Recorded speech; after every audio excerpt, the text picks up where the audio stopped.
Hello, folks, and welcome back to another edition of Money in Motion. Today is Thursday, August 24th. Had NVIDIA earnings yesterday, beats by quite a large margin. So that stock in the post-market traded all the way up to, I believe, 517 at an all-time high. Yeah. You watching it right now? Here, let me pull it up. I'm watching it right now. It's pulling back right now. Pulling back from 500. It opened today trading at around 501. And has since pulled back now at 489. Some massive volatility this morning already in the major tech names. So, we always talk about how we don't like to guess earnings. We like to react to earnings. Well, it seems like the earnings may have been the high for NVIDIA, but we shall see. Yeah, I mean, I'm still seeing Twitter charts this morning about a comparison to Cisco in the 1990s, and they're looking like they're saying 14 years of dead money. It's like, well, you don't hold it for 14 years when it's doing nothing. Anyways, whatever. The point is the fact that people are still, calling for the demise. I guess there will always be people calling for the demise, but it's just kind of getting comical at this point. Obviously, we got Jackson Hole tomorrow, so a little bit of de-risking going into that should be expected, or at least I'm kind of expecting it. Monte and I were speaking before the show. I wouldn't be surprised to see, NASDAQ dip red today. Yeah, and let's dive right into it, CJ. If you don't mind, we'll just pose this question to you. With Jackson Hole coming up tomorrow, if you take a look at NASDAQ and ES, it looks like NASDAQ's fallen a little bit harder than ES. What do you make of that in terms of like relative price action? Because typically we see them, move kind of in lockstep, but today it looks like ES is kind of holding steady while NASDAQ is falling hard. What's up with that? Yeah, that is interesting too, because you see the Dow up more than ES as well. So you do see high beta leading to the downside. Like I said, I mean, I think we're just going to have to see how it closes today ultimately. I don't mean to just like parrot Tom Lee, but I did like the point that he made yesterday about Jackson Hole, where, if you have like typically what we've seen, if you have a weak, I shouldn't say weak, like a weak or a poor performing week going into Jackson Hole, then typically it reverses and we see positive price action following that. So I think that could be an interesting outcome of like early next week. And so de-risking kind of into that, people are still kind of afraid of Powell's comments, but I think it's probably going to be the same as it's been all year. Data dependent, inflation's coming lower to our target of 2%. I mean, that's you could pretty much, I feel like I could give the Jackson Hole speech at this point because it's the same thing every time. Okay, let's not get carried away. Yeah, we're in a lot of trouble if that's the case. The NASDAQ plummets to new lows.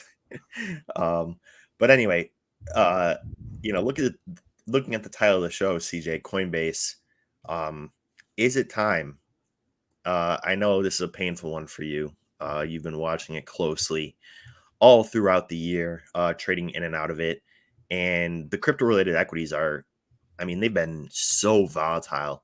They were looking like they were putting in a bottom yesterday, but today, seeing more de-risking. Do you think that this is maybe like one last good buying opportunity before a possible rally after Jackson Hole? Or what do you make of the price of the, kind of crypto-related equities? Yeah, well, I bought a good amount of Coinbase yesterday because I liked the price action and defined risk that it has. And we are going into Jackson Hole, obviously, and Bitcoin's got a lot of negative funding.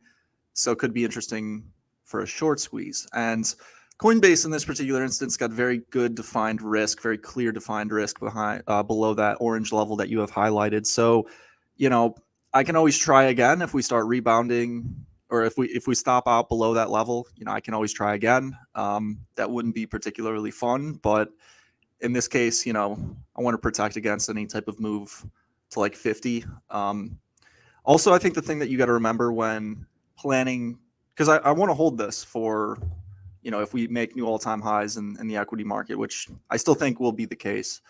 But that doesn't mean we don't manage risk, obviously, of course, too. And in managing that risk, specifically, I'd be looking for like remote event risk. So things that could be like a COVID black swan. I don't know if that's going to happen. Obviously, with the nature of a black swan, it can't be predicted, but just not using leverage, not using options, just buying pure shares is what I'm going to do. There's no need to get fancy. I think really waiting is underestimated in many cases. This might not be the low for Coinbase, but I have to say it looks better than it's looked all of this month, or I should say this is the best that it's looked throughout the entire last month. August seasonality is typically horrible. Market's very boring. Perhaps, following the end of this week, we have more volume coming in. Maybe the ETF excitement comes back a little bit. But either way, this chart's just so depressed. I wanted to buy a little bit because I actually did buy quite a bit. But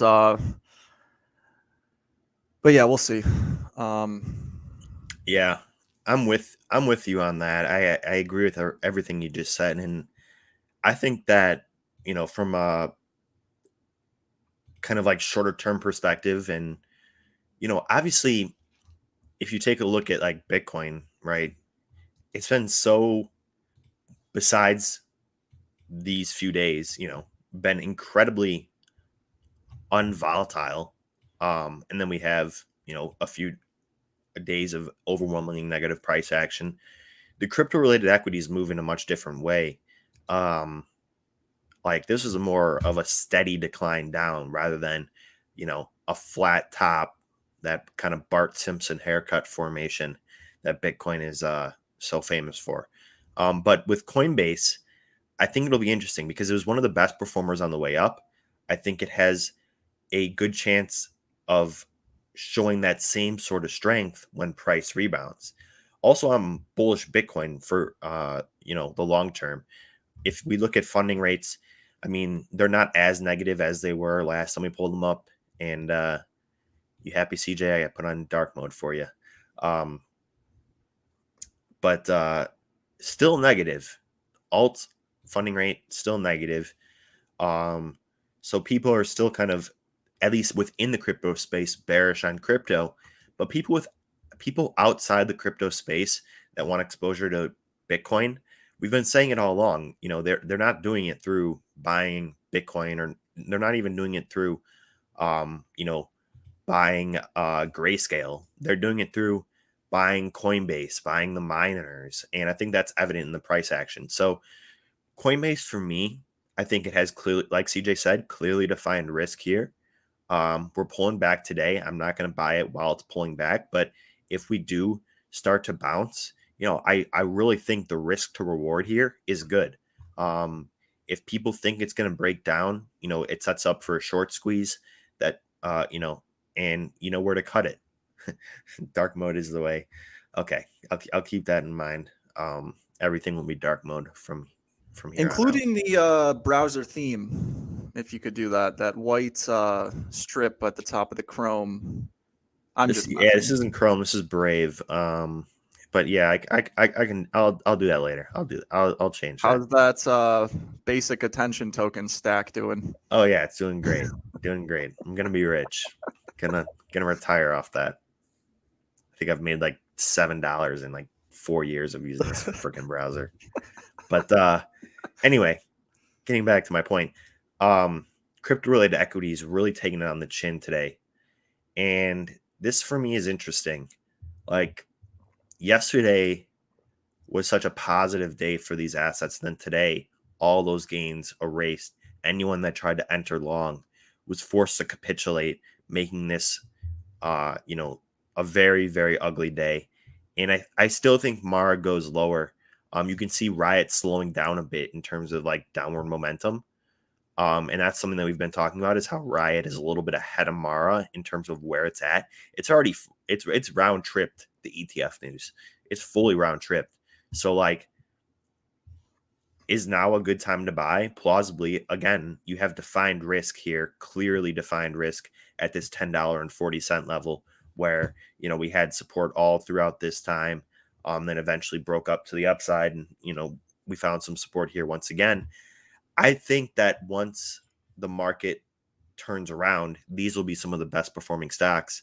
I think they'll even outperform some of the, big tech names in the NASDAQ, like Microsoft, Apple, Amazon, Google. I think they'll all be outperformed by the crypto related equities as soon as the NASDAQ breaks into new all-time highs, which I think is a possibility after Jackson Hole. So that's kind of my outlook for, where the alpha is at right now. And I like you said, the defined risk in the crypto related equities is there.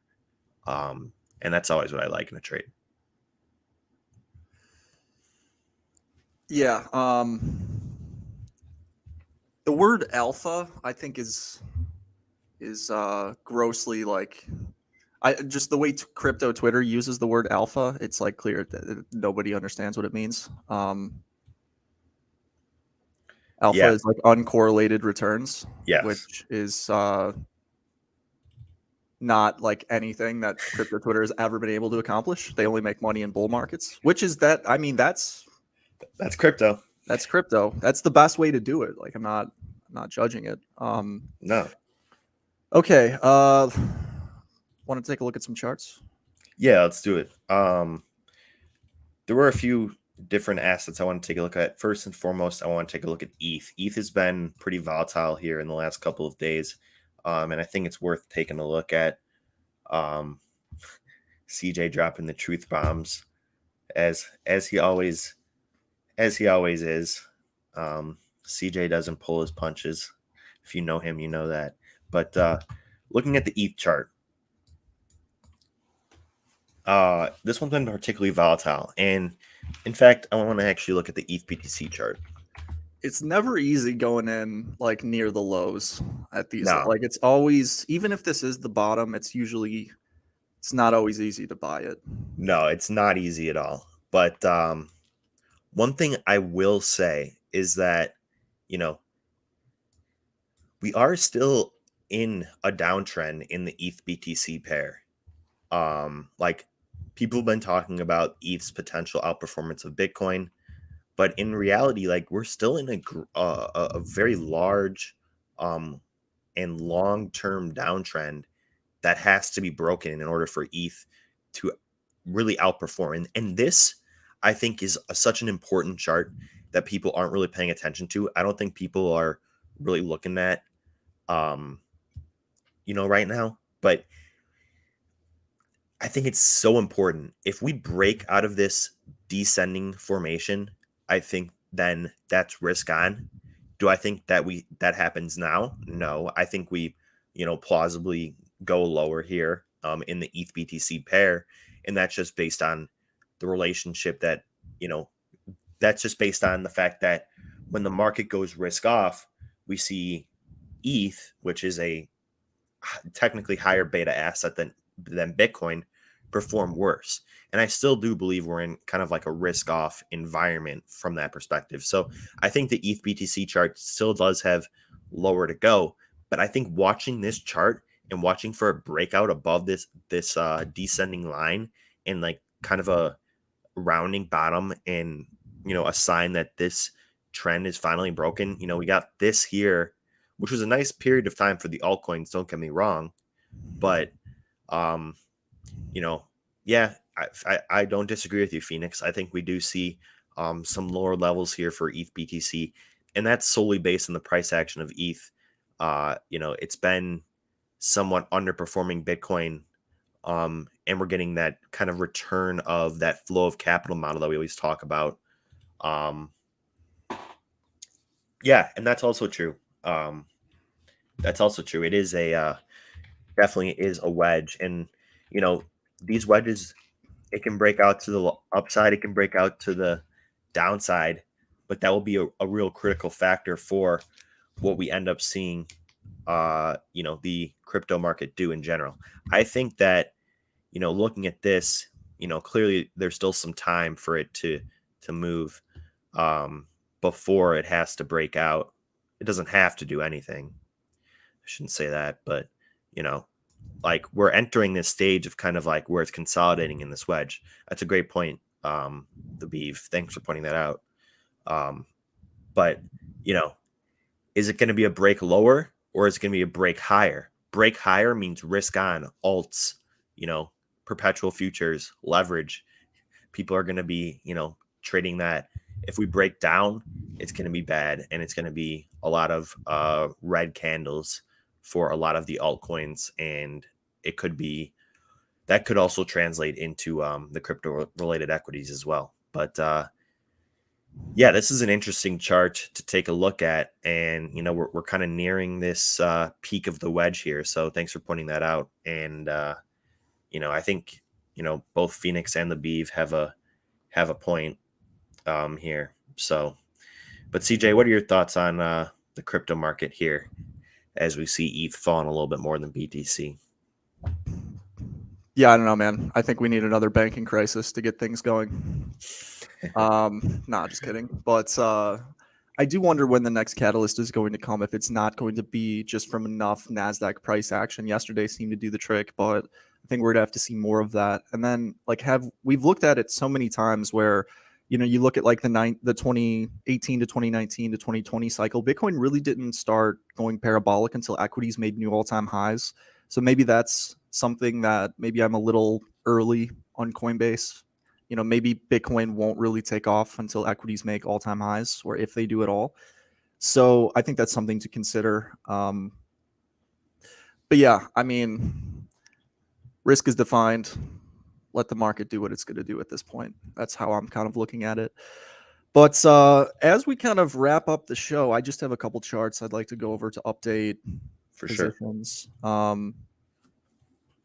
Metals have done all right. Another kind of point for Bitcoin, which could be interesting, where gold has been like rebounding. Brent Donnelly tweeted about that today, author of